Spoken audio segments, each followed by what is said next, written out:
Hey guys, welcome back to Rice Camera Action. I'm your host as always, Jeff Gadet. Today I'm joined with a friend of mine. Please introduce yourself. Hello everybody, my name is Trevor McEwan. You might remember me from such films as The Moon, Ransomed, and what's the other one I did? Steel Rain, Hunt. You were also in Hunt. I made a brief appearance in Hunt. Yes. So actually, this is my first return guest. Trevor was actually recorded as number 3, but the audio got corrupted, and we had to stop it. Yeah. Anyway. So many racial slurs in that. I did not know you knew that many, Jeff. Oh man, I have like a full dictionary of them. I've been alphabetized them too. Well. That's impressive. It's a dictionary. Yeah. All right. Jeez. So again, well, like I said, this is my first return guest to Rice Camera Action, but Trevor and I have known each other for at least like 4 or 5 years, right? It's been a minute, as the kids say. Yeah, I think like 2017 or 18 when we did that S show. You got off that boat very quickly. I don't recall what you're talking about. Oh, yes, exactly. You got off that boat. I stayed on too long, kind of ruined some of my reputation for the following years. Now I've been able to clean myself. I've washed the filth off. You are cleansed. Yes, exactly. You have what they call detoxified a little bit. Yeah, so Trevor is an actor and a model just like me. But he's in better shape than I, so I wanted to get and tell you guys what it's like being a physical and action star in South Korea. Ooh. Yeah. So you listed off some of your movies. Some of the neighbors. Yeah. I neighbored myself briefly before this. Don't do that, kids. You'll go blind. Yeah. Yeah. But no, it's been a while doing this, and it's like so hard to remember. Like, what's this thing? That thing. That I did. What was your biggest movie that you've done? That's out. That's out, or is? Oh, okay. You got something in the pipeline. Okay. Let's. What's your Yeah. Oh man, someone's signed an NDA.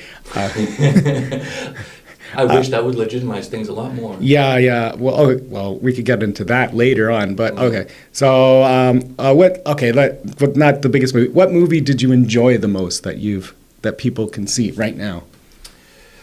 I think I would say it's a Netflix series. It was called Narco Saints. Okay. Yeah. Or what's it? Suriname. Suriname, yeah. Yeah, in Korean, in the Hangul, if you speak that. And what did you do on that? It was like an action role, so it was like mainly like a mercenary kind of character. You know, the kind of like where they kind of typecast. Kind of gruff. Or, tell the people. The guys about it. Yeah, it was like, hey, here we'll put you in a flak jacket, some black military garb and boots, and we'll hand you a semi-automatic rifle, and then. Go at it. Okay, so you're like a CIA special ops kind of role. Like a merc, like a Blackwater. Blackwater, okay. So usually, so doing that, what was required before the filming? There was a brief, was it a day at like action school a bit. Okay. So it's like they go in, they after you've been cast mainly based on appearances first sometimes, and then sometimes they look a little bit at your history a little bit, or like your background, just to see like, can this person pull it off? Because you've done some actual training too in South Korea that helps you get these roles. It helps a little bit if you have a little bit of like an action background, or at least something to show them prior to it. Sometimes it doesn't. Yeah, like you did some what I'm trying to get, I know all this stuff, but you're not answering the questions. You did you did some wrestling training. I did. You tried to do wrestling. That popped up. That's actually it popped up in my memories. Okay. Those old social media memories. It's like 5 years ago, and I'm just like, was it 5 years ago? Holy shit. But yeah, no, 5 years ago, I started on the fun journey of living out the childhood dream of like, you know, growing up watching the Saturday morning like wrestling shows and stuff like that, like Hulk Hogan, Macho Man, like the old like WWF, WCW I would be more of a manager, and stuff like that. Yeah. You know, and it's like, oh my God, those guys are so cool. And then later on in like the early 2000s and stuff like that, and you start getting in more into like the attitude and like it was like, The Rock, Stone Cold, and everything else like that. So that I thought like, you know what, 30 is a good age to start throwing my body at the ground and doing that. Well, yeah, but yeah, the point I was making, yeah, you did some wrestling training, so that helps you be better equipped for these action scenes. You know how to like stage combat. Yeah. Did you also have you attended like any like the action schools, like martial art training? Yes, it's prior to a lot of the more maybe involved films. You do go sometimes, like it whether it's regularly or not. I can't go into too much detail, but say one of the projects that am currently working on, I was cast back in April, and I was going there until like June, July. Okay. So it was like several months. Yeah. But like maybe like 3-4 times a month or so. It was like I think I got like about like 10 to 15 like full day sessions in. So it was like you'd be there from like just after lunch and go and stay until like 6 or 7 p.m. sometimes. Okay, yeah, because like me too. I've heard there's this mysterious action training school, and foreigners in Korea are allowed. There's a couple of them, but a lot of them are people tell me, oh yeah, foreigners can show up for free and all that stuff, but many people don't share more than that because they want to keep that kind of information private. I don't care. Ask away. Yeah. No, private, because a lot of a lot of the actors, they don't share a lot of their information, or they keep it private because they also don't want other people stealing their work. But it's action here is like it's not even. I'd say it's barely niche. I would say it's like it would be better if more people knew kind of what they were doing here, and it's not just in action, just in general. Just if more people knew what they were doing. Well, yeah, there's this one guy. I always just refer to him as Action Andy. So it's a good guy, German, bald. Yeah, he attended like the Korean action school for 2 years. He lives there. Yeah, he lives there. He's part of the team. And whenever there's like a big action scene and they need a white face, like they always contact him. I mean, he's the most equipped to go there because the dude's literally like you said, like an action Andy. He can do it. He can do it. He looks. So he does like all the harness, the harness work and train stuff. I've seen him there. Like every time I've gone to that action school where he just like lives basically, it's like he's always there, and he's either like working out in his own little corner, like doing his own thing, or like schmoozing with like the other like members there, or he's doing like that Jackie Chan thing with that like what do you call it, that coat rack thing. And he's just like. Oh really? Like, He's doing a bit. Okay. So it's like he is rightfully getting those roles. Well, like recently, I'm like, a lot of actors in Korea, male actors, or even the female ones, I would say, they go to the gym to maintain this like a slender or muscular body. For me now, I've actually found I'm getting in my niche, which is more the bald guy, chubby bald guy. Hey, it's working. I'm getting work, but you're getting work, but I need to. I'm even thinking of like adding some stuff even to my resume. So I'm thinking about taking up like Brazilian Jiu-Jitsu, because like there's also a lot of castings that happen where you need like a special skill. It doesn't hurt. To have a special skill. Earlier this week, I saw a casting, and they're looking for people that can drive a truck or handle a forklift. And I saw that too. It's one of those things where it's just like, okay, cool. In our circle of like people knows it's like, and I just chalk that up of being like, of all the ridiculous castings that I've seen. Who worked at a? It's like who's driven like a U-Haul, or it's just who worked at a Home Depot before coming to South Korea? Heavy machinery license. Yeah. And I was like, who's here? It's like who are you trying to cast? Be like, oh, it must be between these specific ages too. It'd be like between 18 and 24 and look like some sort of Eastern European model, but it's like has to have a heavy like machinery license. I'm so far away. I don't even have my driver's license. That's how far away I am from that casting. Same. It's crazy. It's right up there. I would chalk that with the other ones that I've seen where it's like someone's like, I think I saw like, I don't think I'm exaggerating or making it up when I say it. Like I think I saw somebody's like, must know how to flame juggle. Oh yes. Or juggle knives and stuff. And I'm just like, who do these casting people think are here. Oh, it's in Korea that do this line of work. It's like, if they're Cirque du Soleil caliber, they're not here trying to make it. Yeah. They're working for Cirque du Soleil. There are actually some circus performers here, like my friend Oleg. You know Oleg from Russia? Yeah. So he does like contortionists and like acrobats. I think he was like doing. That's like the exception. He must have been doing like shows at Latte World, like for the carnival and all that stuff, and then COVID closed it. Touring ones, and then then he basically, to survive, he got more. I started seeing him more on like sets for like background actor. He does the S Show.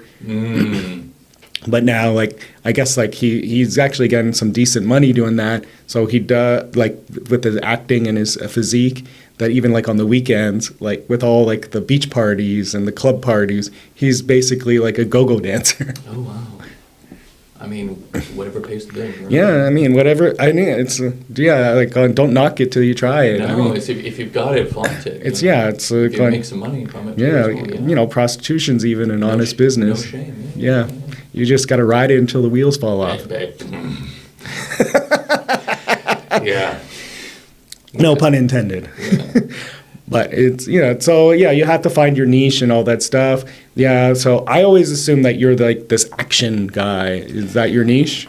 That's where I get a lot of work from. It's not something I necessarily... Okay, then what do you want? What do you portray yourself then more as?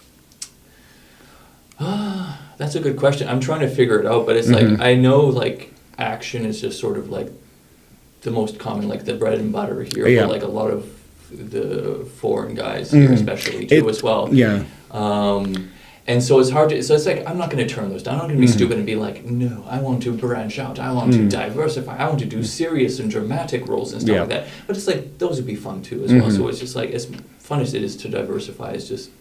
Yeah, or have show off some kind of range. You're in the middle ground because you look too old to be a young school or business person, but then you're not distinguished enough to be the CEO. Yeah, I don't have quite. So you won't get a lot of major roles. On my face, you won't have. Maybe you could even just put white in your temples. Maybe that might get you some role. The whole Reed Richards look going on. Yeah. So what do you want if you think that you are typecast maybe as an actor? What would you like to be doing?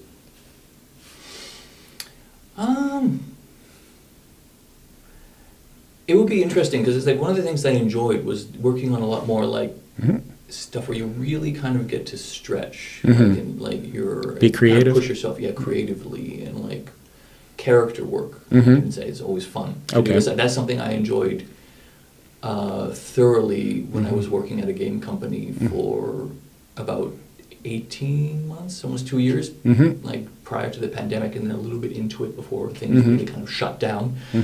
Was working on that, and then getting to throw myself into all these different characters, into these different roles, because we were doing motion capture and performance capture. You've done that too. Similar to what?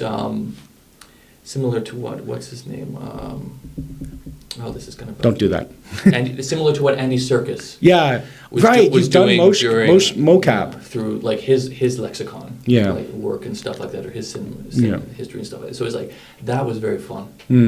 So you've done you've done the body mocap, right? Yeah, and the face cam stuff too as well, because then they put all the dots and stuff on. So similar to Avatar and all that kind of stuff. So it's that was something I would love to do more and get into, because it's that is such a fun experience, and a good way. It's really in terms of workshops and character work and stuff like that, it really allows you kind of that freedom to kind of, not to sound pretentious or anything, but really dive and really get into this character, and also learn things about yourself kind of at the same time.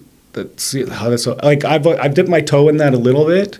Last year, I did actually shave my face for a facial mocap, because I do have an expressive face, and there's lots of handsome people, but I have more experience. So they did the knight and they did the warrior, but it was for a game. They needed a bard character, so and often like on my castings, like I'm compared to Jack Black. So I always see I had like 2 castings last year. So I did one for Home Shopping for Jack Black character, and then the bar they had all these facial things for Jack Black, and I did one actually earlier this year. Yeah, again, and all the reference for me were always Jack Black, like explosive. But it's not a bad person to be kind of yeah. aligned with or compared. Right. Companies. Yeah. I'm a Wish.com version of Jack Black in South Korea. Fitting, yeah. So mocap. Yeah. Okay. Then my next question is too. This is something I'm curious about because you have tattoos, right? Do you think? Yeah. Like, do you find that actually hinders some of your casting in your work? Not really. It hasn't gotten to that point yet where they're particularly finicky about it. When if they're really like really like anal about it, and they're just sort of just like, okay, where? It's like, as you can probably see on camera, you can't tell. Like, unless you got it like on your leg and your. It's like everything right now is still covered by clothes. Right. Right, which is. Good for now, right? Yeah. It's like it's so hard though because I want to get more later, right? But it's like you're not at that level where it's like, oh, I'm not like Johnny Depp or like Jason Momoa levels of fame where I can just get away with sleeves and stuff like that, or like tattoos, which is something I would like to get to eventually. But it's like, again, like you're more or less typecasting yourself even further, making yourself, because you're changing your look, you're making yourself even more niche. Yeah, like if it's a background and they just basically put the makeup over it, and it doesn't really matter. Or like a Dave Bautista. But like for the more serious roles, because there's always like the Samsung role or the LG role too. You have to wear like a suit and everything else like that. So it's like, they can cover. They have to try and cover it up, or it's just like, or you just don't get cast. Yeah. So that's my question. That was kind of what I wanted. Do you think you've lost some jobs because of your tattoos? No. I've never. Every single job that I've had, I think, is usually like pants are involved. Okay. So it's like even the one that's most exposed one is like never been an issue, and the same thing goes for like the one on my like chest and back and stuff like that. It's like I'm usually almost always wearing a shirt. But then you also said that you want to get more. Do you think that would also help you get specific casting? No, it would hurt. It would hurt? That's what I say. So it's like I would have to build myself up enough prior to that. You would also probably have to be more muscular, maybe, or that too as well. Because like gangsters and for casting are usually related to. Tattoos are usually related to gangsters, so you'd have to be tough guys like soldiers. The same thing like mercenaries and stuff. Because I've seen guys that like do those type of roles in like military and stuff, and they do have like full sleeves or half sleeves, or like even like I've seen like guys with neck tattoos and stuff like that are real too as well. But it's like, oh no, he's a mercenary guy, so he's like he doesn't have to follow like military rules and stuff like that. So he's outside. He's here to look like a badass. Yeah. Well, I remember this one music video, and like I think there was these 2 brothers, and they just were roided up too. But then they just leaned into that role too, and so they got their whole body tattooed, and I'm like looking at them, and there's like wobbly lines and blowouts. They wanted to get into that role so quickly that they probably in 3 months did like their whole arms and upper body. I'm just shuddering at that, because I know what that's like, just to sit in the chair for hours. And it was like, ooh. Yeah, well, I have 0 tattoos, so that's always something I've been curious. I wanted to ask you about too. Yeah, I mean it's a personal choice, like anything else. So it's always, again, it's like that dilemma. So it's like trying being discreet about it too, as well, so you can still because there are guys that still get lots of work. Yeah, but they also have little ones. Right. Little hints of ones, like my friend Kev, like he's got like a couple like on his forearm, leaves and stuff like that. And his wife also has tattoos too as well, but she has like, again, it's like those little artistic ones, like there's little artistic patch. Yeah, like some people I know and that not like Yeah, some people I know, they get their tattoos when they go on vacation, just as a memory and all that. But but then it might be harmful for them, because also some tattoos might be questionable. A lot of actors that do have the tattoos, they have like Korean somewhere, and they're supposed to like be like in America. Like, what's this foreigner doing with Korean writing on their chest or on their back? Right. No, it's a hit or miss depending on the type of job, because some don't care and some care a lot. But so like when you submit your portfolio, you don't have pictures of you having the tattoos. You want to keep it like inconsistent. Yeah, I'd say it only comes up when they say like they send you like the list of like, okay, your name, height, weight, and then they like maybe sometimes the one like tattoos. Don't be ashamed of your ink, man. You flaunt it. And it's just like I would, well, no, I haven't lied about it. I say yes, but I say but not visible. But yeah, but also like when you submit your com card too, one of your photos doesn't have you like topless. Because I think that might also help you too. Like, so hey, he has a big leg.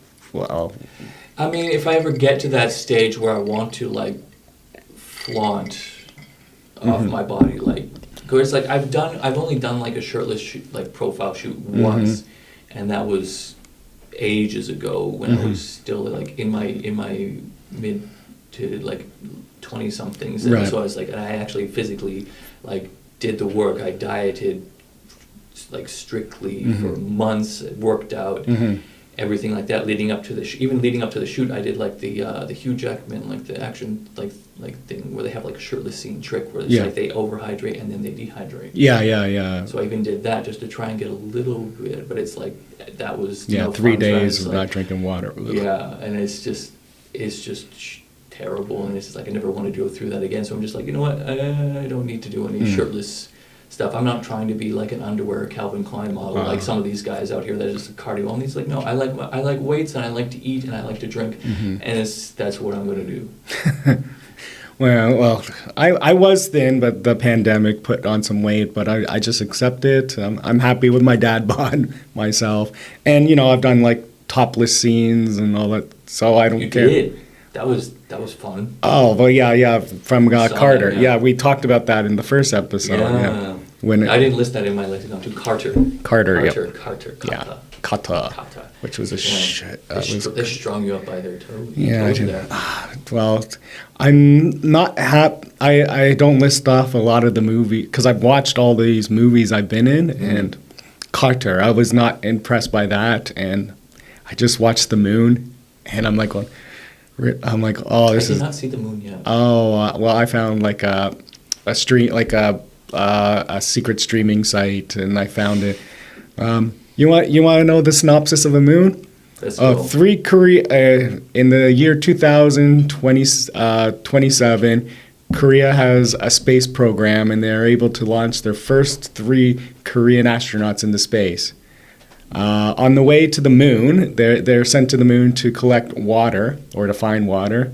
On the way there, 2 of the astronauts die trying to fix the space arm to their shuttle. Oh wow!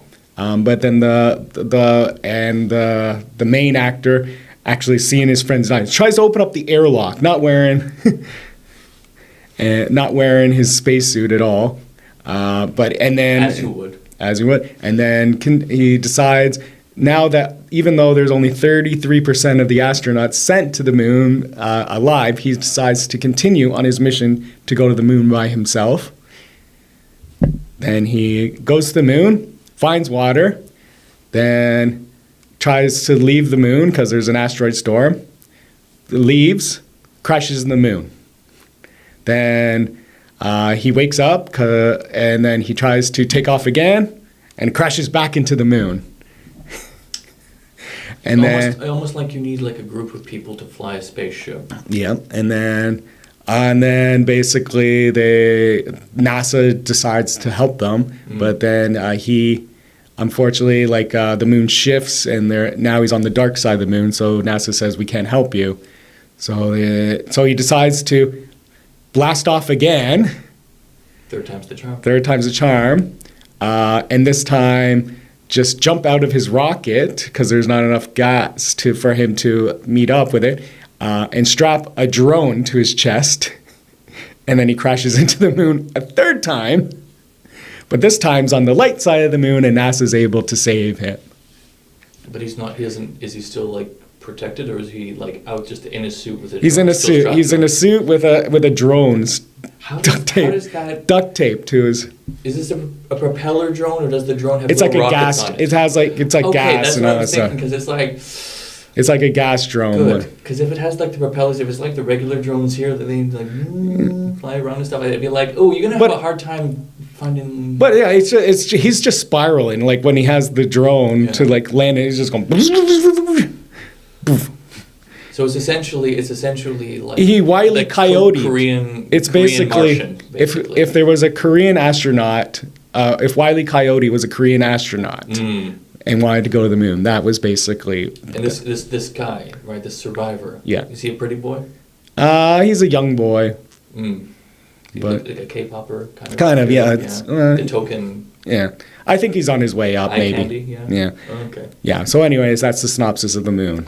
A Korean Wile E. Coyote decides to go to the moon and crashes into it 3 times before NASA has to save him. Damn. Yeah. Damn. But yeah, I did see you on there, like in the NASA security card. Briefly, I guess, because it's like I don't even remember like. Yeah. I mean, I remember what we were doing that day that we were filming. Yeah. I don't remember if I was actually like on film because I was always like at the back. So there was like the 2 guys up front. So we had like because Mitch was one of those guys. Mitch got a lot of screen time. Yeah, he got a lot of screen time. Mitch and Nino got a lot of. Yeah. They got a lot of screen time. Yeah. And then, like, I was kind of at the back. But I remember when we did the ADR for it. Yeah. Which is, as if people don't know, it's the, like, when you go in, like, post-production, and so you record the audio. The audio, so it's like, if it's, like, a crowd scene or something like, Yeah, I was there with sound busy. I was there with you, yeah. I'm educating the people there. Yeah. But yeah, so it's like we were there, and then so I saw myself just a flash right by the pan. That's the camera just panned across the entire like was it the war room? The national room there, and so just like there I was. Yeah, like I remember I was there as well because like we were doing like all the background sounds, and then basically the audio engineer saw my face, was like going, "Oh, you're here. Why don't you just do the dialogue for yourself?" Because doing it myself, Yeah, because like a lot of these scenes, like they just have like the focus actors for like mic'd up, and where they actually tell us to pretend we're talking so that they could get the main audio from the main actors recorded. But then later they come in with the background sound. But they saw me, and they're like, "Oh, you could just talk about yourself." See, and that's a point. That's a plus for you because it's like you're recognizable, right? You distinguish. You stand out from everybody else in Korea versus like someone like me. I'm like the what do you call it? The default character. Yeah. The game create basically, a video game when you have to design your character, you're just the El Generico. Yeah, generic character face number 1. Exactly, the default guy. Be like, there are other character options too. So we're like, no, we just want a guy that looks like everybody else. Right. Yeah. Well, but this is something I want to get because now, like, I am distinguishable, but I don't want, now I'm kind of regretting these kind of roles, like these small little background roles.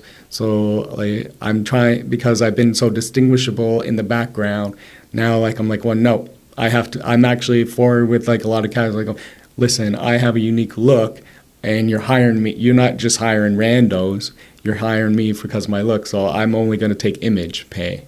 Yeah. Right. Yeah. Right. Yeah. Because also, like, I do take it serious when I'm on set. Like, there are some people that just show up and they're just on their phone the whole time, just occupying space, but really actually not paying attention to instructions. Just literally phoning it in. Yeah, like there's I don't want to put him on blast, but there's this one guy. He's a chunky fellow with glasses. But anyways, he just shows up.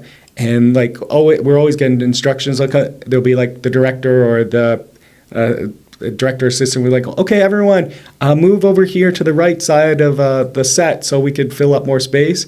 So everyone moves, and there's him still on the far left, just looking at his phone. And we have to yell, "Hey, da da da da da!" Like, oh, sorry.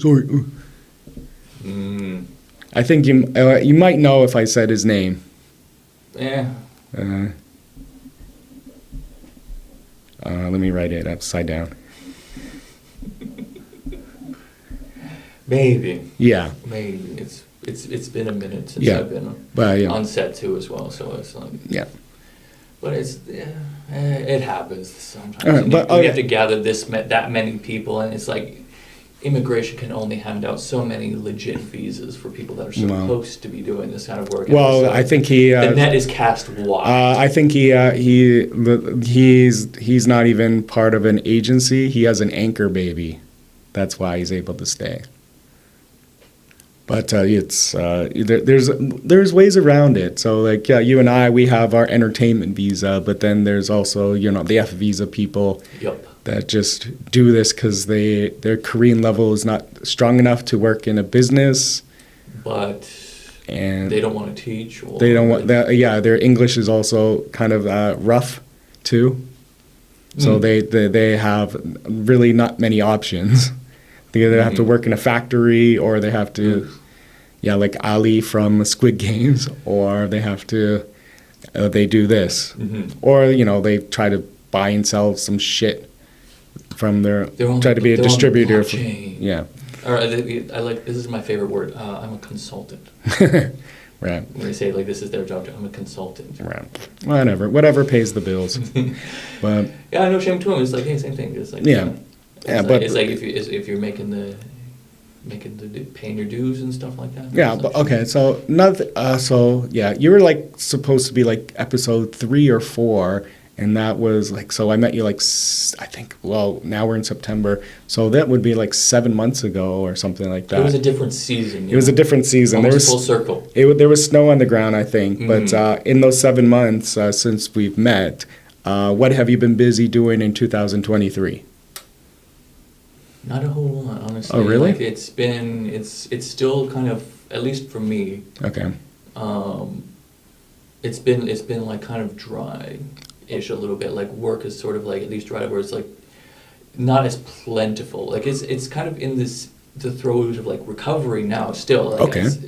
Now I think it's kind of picking up a little bit. At least I'm seeing more castings coming my way, right? But prior to that, beginnings of 2023, early 2023 to through till now, it's been pretty. Spring was dry for me. Then I had some work in June. July was dry, and then August, work was really picking up. And I was talking to other people. Other people had the same experience the thing, too. As well, it's weird because it's I'd be lucky if I got 1 or 2 actual jobs a month rather than just because you'll get maybe a handful of castings and or listings. Yeah. Right, but it's whether or not you get selected for them is a whole other thing. But it's it was around springtime, around March and stuff like that. I get maybe 1 or 2 February, 1 or 2 half decent to decent ones. It's it's enough to cover the bills, but it's not really going to be too much carryover to next month. So it's paycheck to paycheck. Yeah, but right? I know what you're saying, because I was up for final list for 2 Busan shoots where it's supposed to be this week. I'm going, cool, I can line them up, and then sorry, they decided to go with another model, and then okay, well the other one they said the director really likes me, and then cool, I'll go, and they go, and then a couple days ago they were going, oh, can you come into the agency and just do a sample audition? And I'm okay, and they send me the address. I'm going, fuck, and it's this agency that I've gone in for auditions before for a lot of commercials, and they've never chose me. And I'm going, fuck. I was just going, okay, yeah, that's that just signed my death letter. You gotta stay these positive affirmation influencers that are out there, man. It's you just gotta believe. Oh, anyways, so my schedule was open, and so I got to invite Trevor. But no, what's happening with me actually, it's now I'm doing lots of music videos. I think in August I did 3. Okay. Hopefully, but people haven't noticed that I've done 3, and then I did one 2 days ago, and I'm lined up for another one next week, and then When did you do that ad for MLB? Oh, I did that. I did that at the Or MLB Kids, right? MLB Kids. Yeah. So that was actually 2 separate filmings. Mm. So yeah, I did that, one at the end of June and one at the end of July. Okay.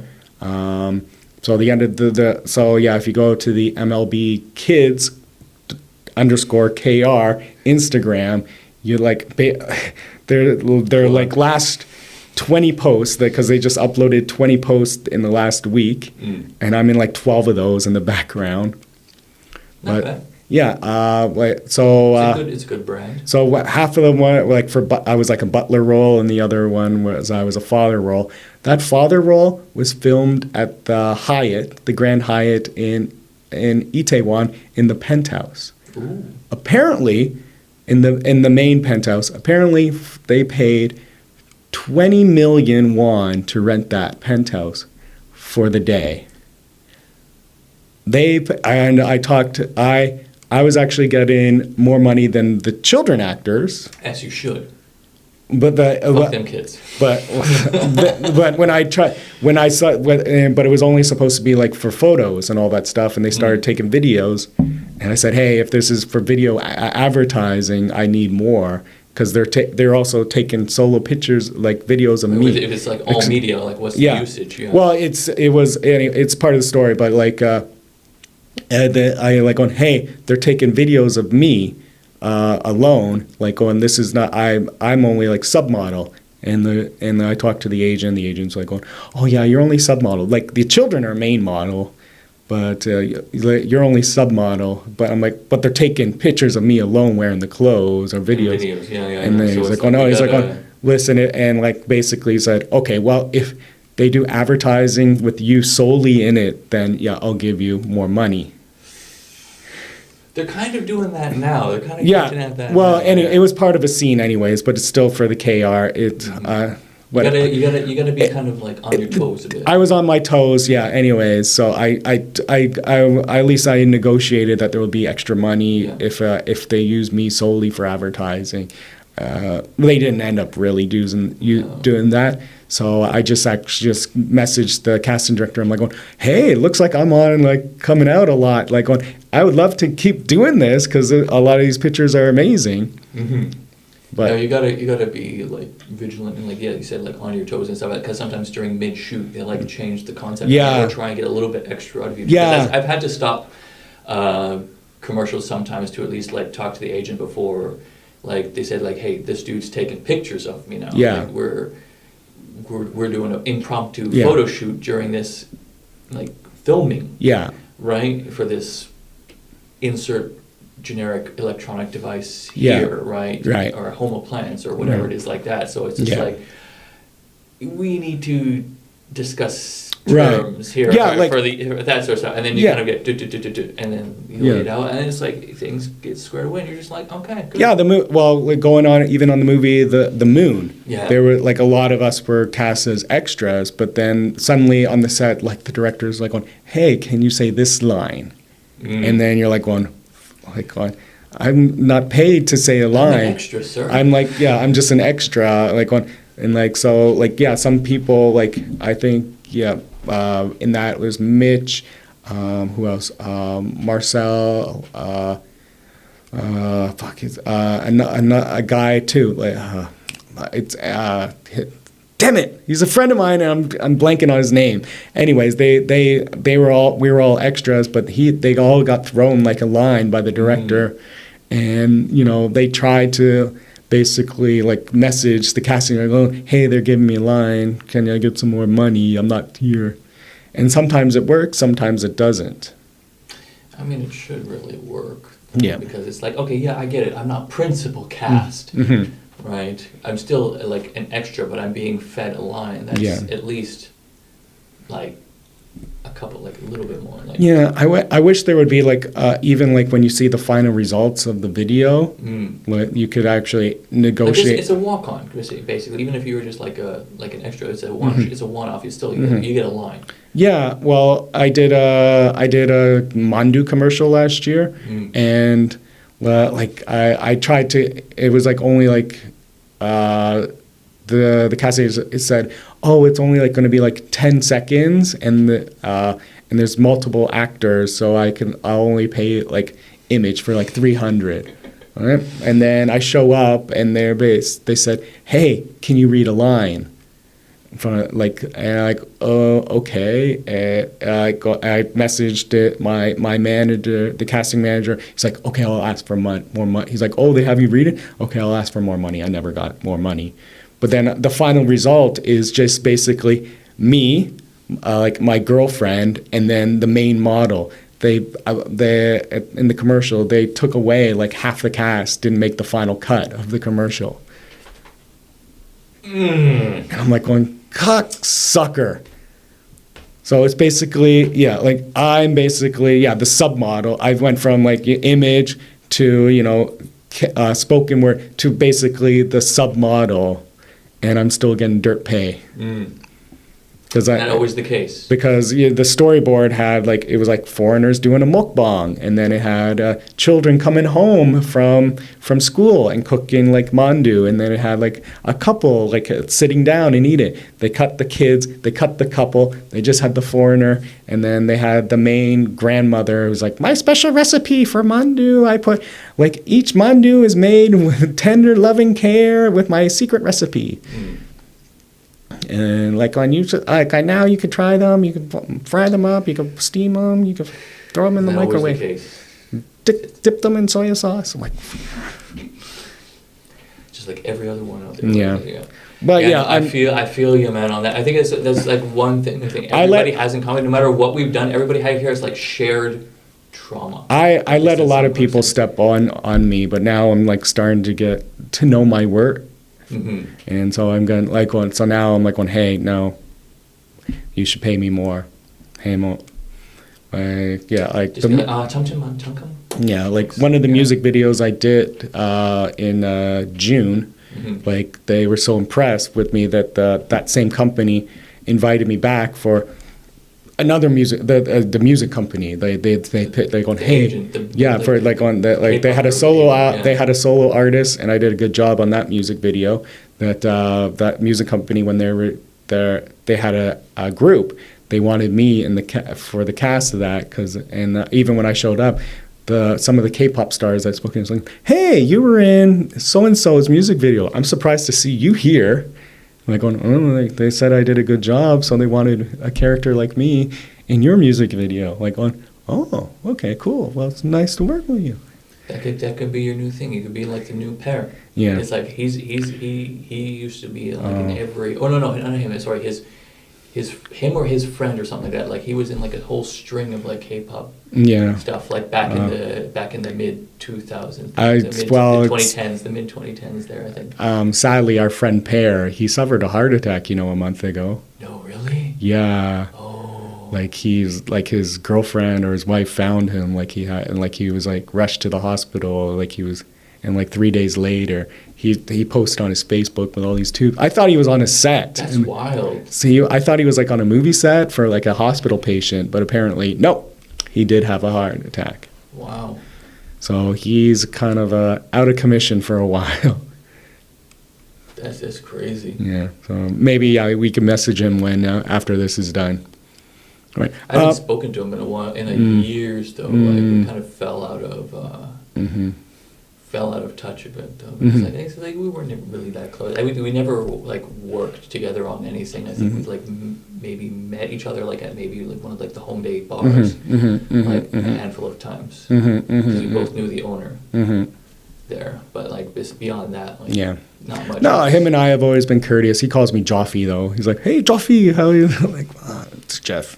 Yeah. Well, anyway, is how we pronounce in Sweden. I'm okay, but yeah.